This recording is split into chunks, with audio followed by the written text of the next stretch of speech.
Hello everybody, I am Hickman today about the brand new video. Today we are talking about the next episode of Doctor Who, the Witchfinders, episode 8 of series 11, and what we know so far about it. What can we interpret from the pictures, everything like that. So yeah, there's actually quite a lot to talk about today. First of all though, I'm going to apologise because the last 2 weeks there haven't been one of these videos. The last 2 weeks have been really tough, and it's going to continue because school, I'm in my last year of school and I've barely got any time, so I really hope you can kind of do with that and give me a bit of patience and just hold on out there, because the reviews will always be going up. It's these videos that are kind of harder to slip through the gap. So the last 2 weeks have been a bit of a pain. I did manage to get enough time last week, but it did prove not to be enough time, because it turns out I missed quite a few mistakes during editing that I really should have cut out. It was so unprofessional and so embarrassing to the point where I just wanted to remove it. I would have honestly rather you not have that video at all than me putting that out there, because that was that bad. So for those who did see it, I'm really sorry, that was terrible. But yes, the last 2 weeks have been quite difficult. I haven't been able to get one out for Demons of Punjab or Kablam, but we are back today to do one for the Witchfinders. So let's stop rambling and let's get on with it. So a lot of you may know the Witchfinders was leaked onto Amazon earlier this week, when Amazon Prime users in the US over, I can't remember which night it was, but for the UK people it was in the middle of the night. People went on Amazon and they went to go and watch Kablam on their Amazon Prime subscription, and when they went to go and watch Kablam, despite it showing the cast of Kablam, even the subtitles of Kablam, it played the Witchfinders, meaning that loads of people have seen this episode early, unfortunately. So we do have images and stuff to go off, we do have more than usual. So what I will say is, I'm not going to delve too far into spoilers, mainly because I've actually kept out of it myself, and I actually don't know much about this episode, because I feel that's the best way to enjoy a Doctor Who episode if you don't know much about it. But also that I don't spoil it for you, so if you are not wanting to know anything about this episode, then please do tune out now, and maybe come back later if you fancy it. But we're going to be spoiling a few little insignificant things and pick them out and talk about those sorts of things. But anyway, the early reviews and the early talks about the Witchfinders have been quite positive.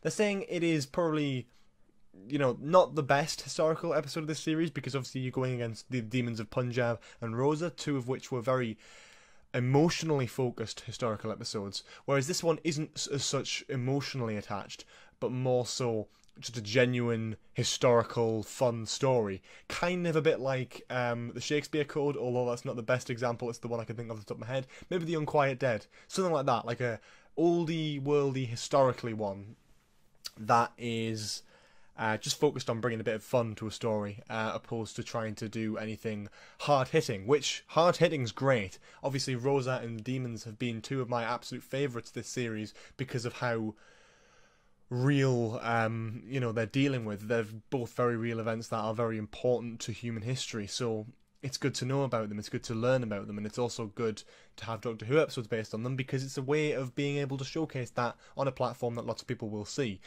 This so much isn't driving towards that, and looks like instead it is driving towards just a very kind of basic historical romp. It's going to be a bit of fun. It's going to have James the First. It's going to have witches. It's going to be fun, and that's what I'm looking forward to with this.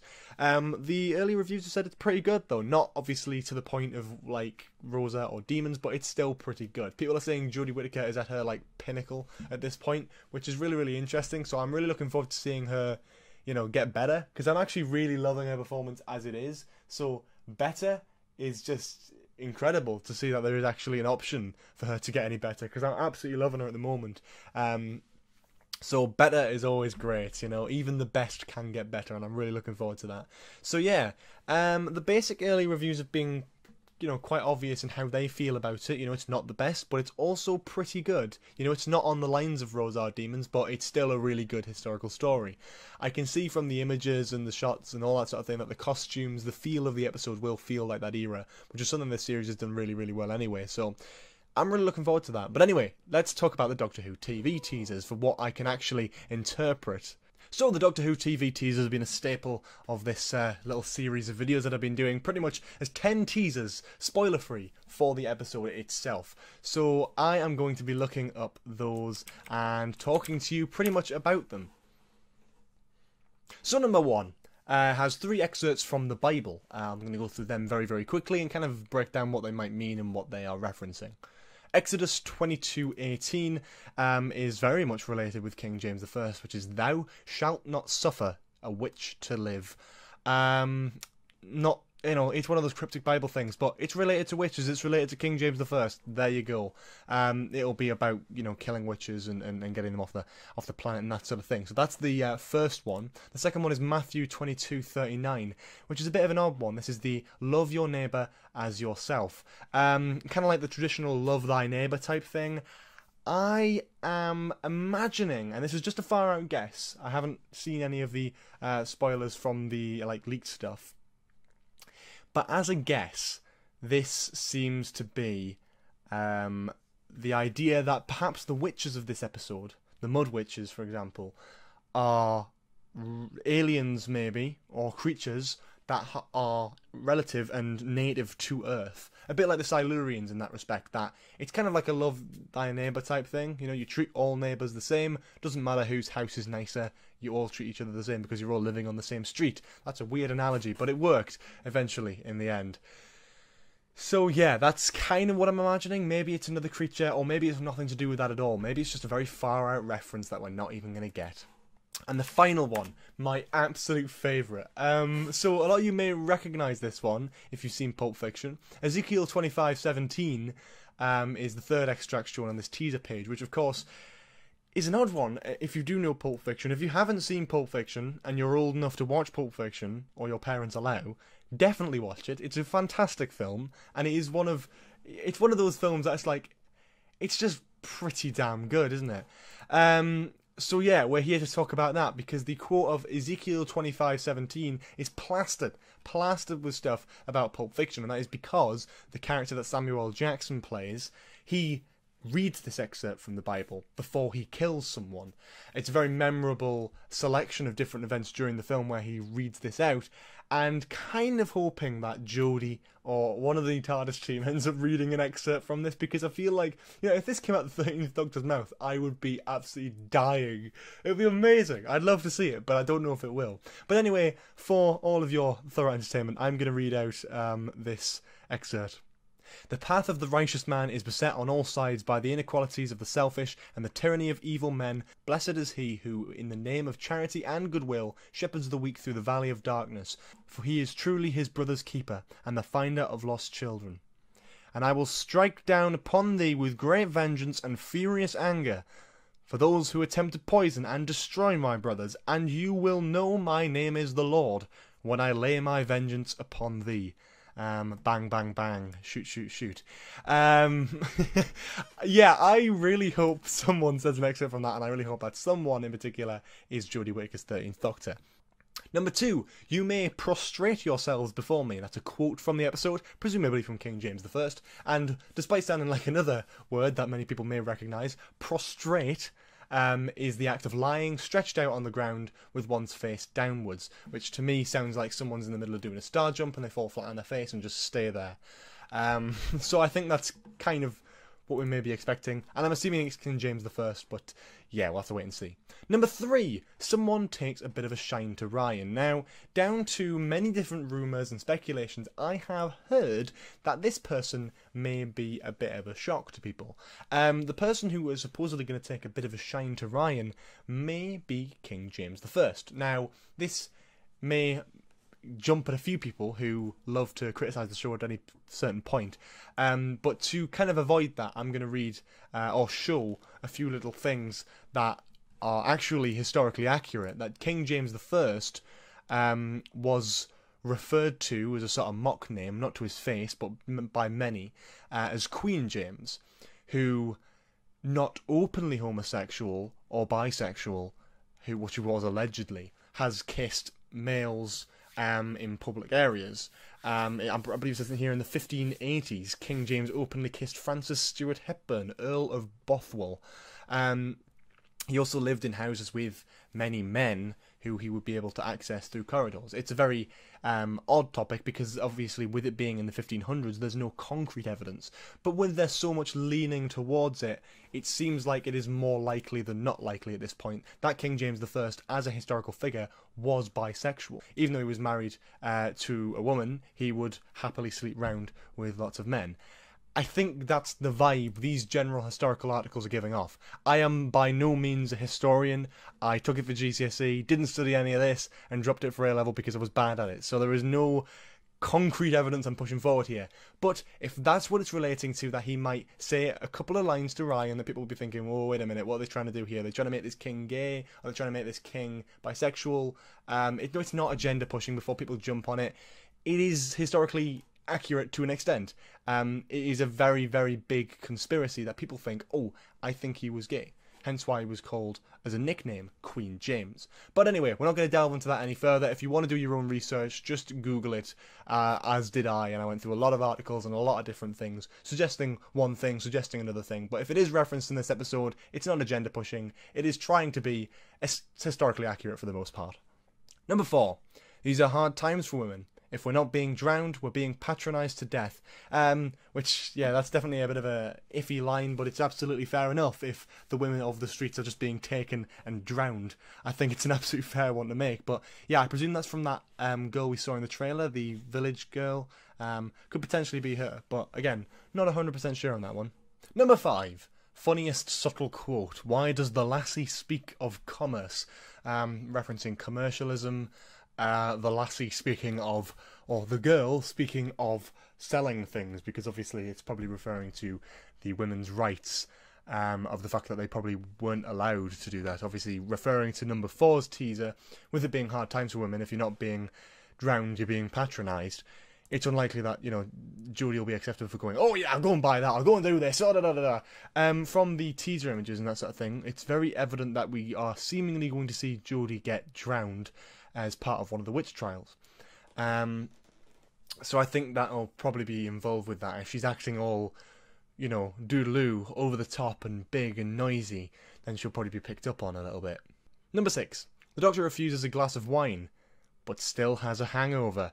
Presuming the hangover is part of the witch trial, which will hang her over the water and then drop her in. We've already seen little bits of that in the trailer with an old woman who presumably does end up dying. And they hang her over the river and then, like, dunk her in it and, you know, presumably kill her. So that's quite interesting, but we'll have to wait and see generally what that's referring to.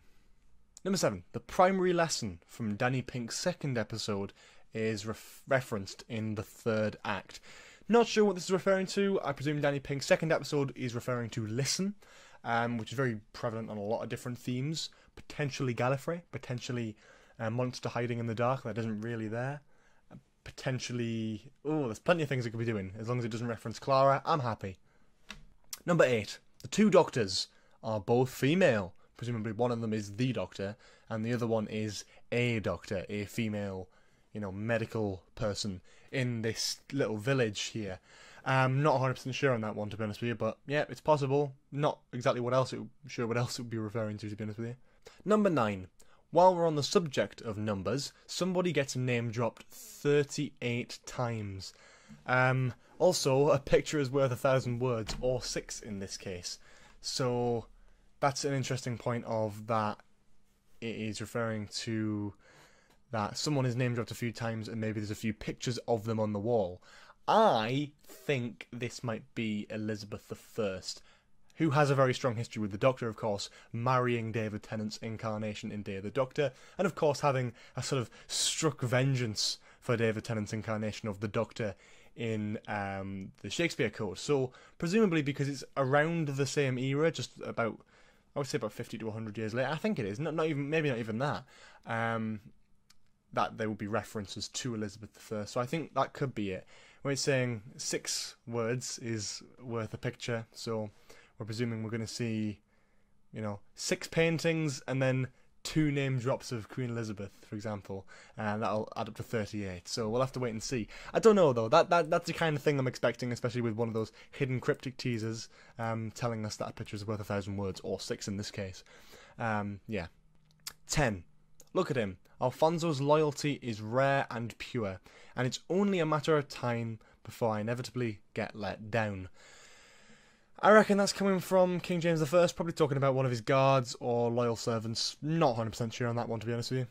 Number 11. He's quoting Quentin Tarantino she's quoting Arthur C. Clarke. Quentin Tarantino, of course, referring back to his film Pulp Fiction, which was obviously referenced up at the top one. So, unfortunately, I believe it is likely that it might be the he, who will be probably either James I, Graham, Ryan, could be any particular male character who is in the forefront of this episode, referencing that part of the Bible. Probably going to be James I at this point. And she's quoting Arthur C. Clarke, so that's Jodie Whittaker, probably 13th Doctor, I would have thought, one-on-one type quoting off things. Arthur C. Clarke famously is the novelist behind 2001: A Space Odyssey, the original book that the film is based on, and that series of different books. He was a science fiction writer before he passed away in 2008.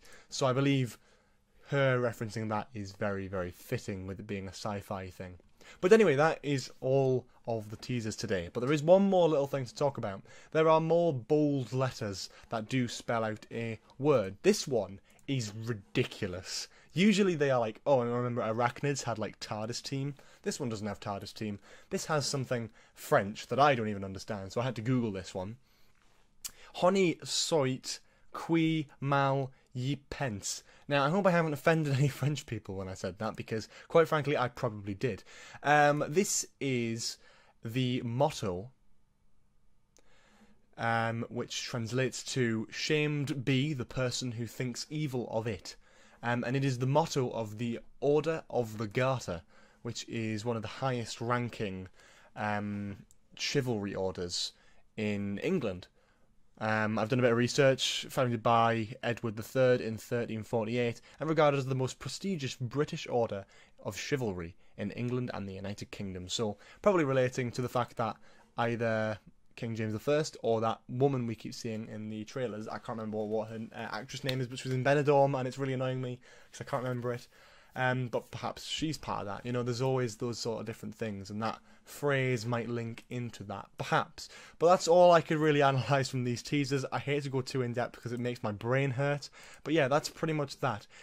I hope you enjoyed the video, but if you did, please make sure you leave a like, comment below for any more suggestions in the future, subscribe if you haven't already, tell me in the comments below, are you excited for the Witchfinders? If so, why?